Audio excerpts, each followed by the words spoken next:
आज की वीडियो में हम लोग बात करेंगे इटाची उचिहा के लाइफ लेसन्स के बारे में। तो बिना किसी देरी के वीडियो को स्टार्ट करते हैं। इटाची उचिहा एक आइकॉनिक कैरेक्टर है पूरे नारुतो शो में एंड आई नो वो काफी सारे लोगों का फेवरेट भी है। इटाची एक इंट्रोवर्टेड कैरेक्टर है एंड बचपन से ही वो काफी टैलेंटेड भी था, लेकिन उसकी लाइफ में कुछ उतार चढ़ाव भी आ रहे थे जिसके कारण वो काफी फिलोसॉफिकल कैरेक्टर भी बन चुका था। काफी कम उम्र में लाइफ, वॉर एंड डेथ के बारे में जानना काफी बड़ी चीज होती है। और अगर इसे के साथ अपने पहले पॉइंट की बात करें तो doing the right thing won't always guarantee salvation, यानी कि सही चीज करने से हर बार सैल्वेशन नहीं मिलता है। सैल्वेशन यानी कि फ्रीडम। हर बार सही चीज करने से एंड रूल्स को अप्लाई करने का मीनिंग ये नहीं है कि उस काम में तुम सक्सीड होंगे। इस चीज को समझने के लिए हम इटाची के स्लॉटर वाले मोमेंट्स पे चलते हैं, जहाँ पर इटाची के पास सिर्फ दो ही चॉइस थी, या तो वो अपने उचिहा क्लैन को मार देता या फिर कोनोहा वर्सेस उचिहा के वॉर में वो अपनी फैमिली को मारता। डेथ ही वो रास्ता थी जिससे वो लाइफ के साथ गैम्बलिंग कर सकता था। वॉर के चलते उसका भारी नुकसान होना था एंड मे बी वो उस बर्डन को झेल भी नहीं पाता। इटाची के लाइफ में पहले भी काफी कुछ चल रहा था। उसके रिस्पॉन्सिबिलिटी के साथ मॉरल्स एंड एथिक्स के चलते वो एक कोल्ड हार्टेड कैरेक्टर बन गया।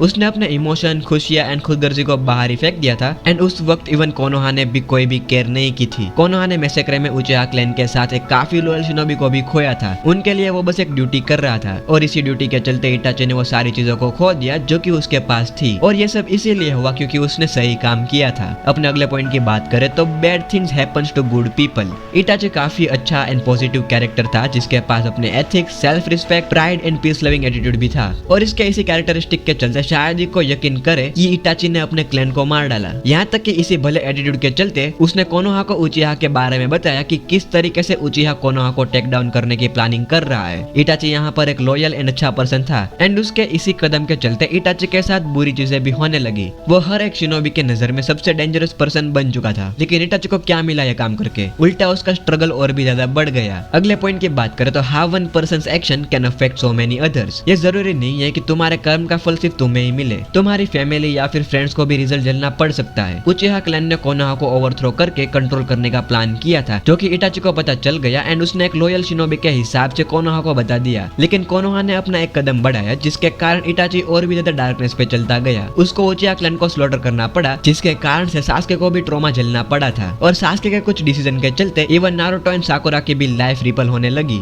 अक्सर लोग यही सोचते हैं कि अपने कर्मों का फल हमें भुगतना होता है, लेकिन अपने कर्म का इफेक्ट अपने चाहने वालों को भी मिल सकता है। इसीलिए तुम्हारे ऊपर डिपेंड करता है कि तुम अपने कर्म को किस तरीके से करते हो जिससे ज्यादातर लोगों को पॉजिटिव इफेक्ट दिखे। अगर अपने फोर्थ पॉइंट की बात करें तो how a person is on the outside is just a reflection. Itachi की सच्चाई जानने से पहले हमने क्या कुछ नहीं सोचा था। इटाची एक कोल्ड हार्टेड पर्सन है जिसने अपने ही क्लैन को मार डाला था। वो एक इविल एंड इमोशनलेस भी है। कुछ लोगों के लिए इटाची बस एक ऐसा पर्सन था जो कि सिर्फ कोल्ड हार्टेड था, जिसके पास ना ही दिल था और ना ही आत्मा। लेकिन रियलिटी में इसका उल्टा ही था। उसके एक्सपीरियंस के चलते उसे ऐसा बनना पड़ा। वो इसीलिए कोल्ड हार्टेड था क्योंकि उसकी खुद की लाइफ डिस्ट्रॉय हो गई थी। वो इविल इसीलिए था क्योंकि उसे कम समय में काफी बड़े फैसले करने पड़े थे जिसके रिजल्ट से पूरा शिनोबी सिस्टम भी कांप उठा था।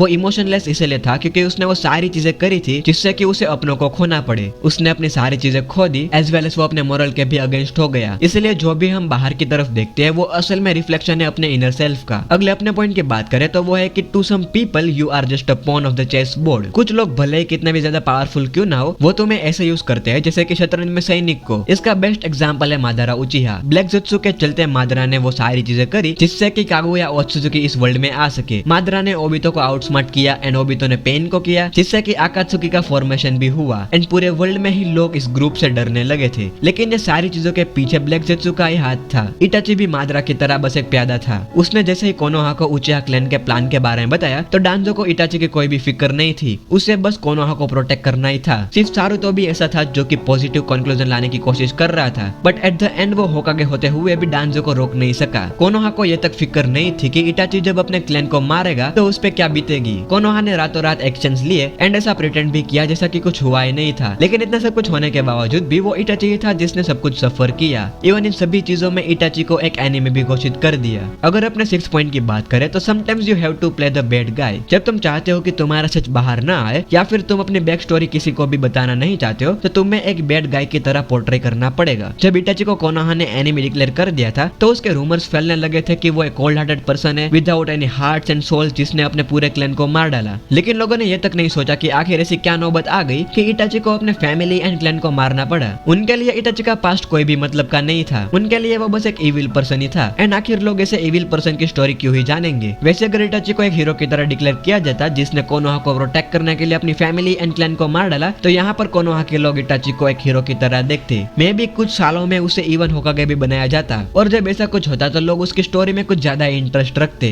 खैर वैसे इटाची का कैरेक्टर काफी कॉम्प्लेक्स कैरेक्टर है एंड उसके ऊपर और भी काफी सारी चीजें पता चल सकती है। इस वीडियो को मैं काफी हद तक इटाची के पर्सपेक्टिव से ही बना रहा हूँ। एंड यदि आपको भी किसी कैरेक्टर के लाइफ लेसन के बारे में जानने हैं तो मुझे कमेंट्स में जरूर बता देना। एंड अगर आपको अटैक ऑन टाइटन का रिव्यू चाहिए तो मैं आपको मेरी ये वाली वीडियो रिकमेंड करूंगा। Well that's it for this video, it's me Parthiv and मैं मिलता हूँ आपको अगले वीडियो में। तब तक के लिए stay safe and stay awesome.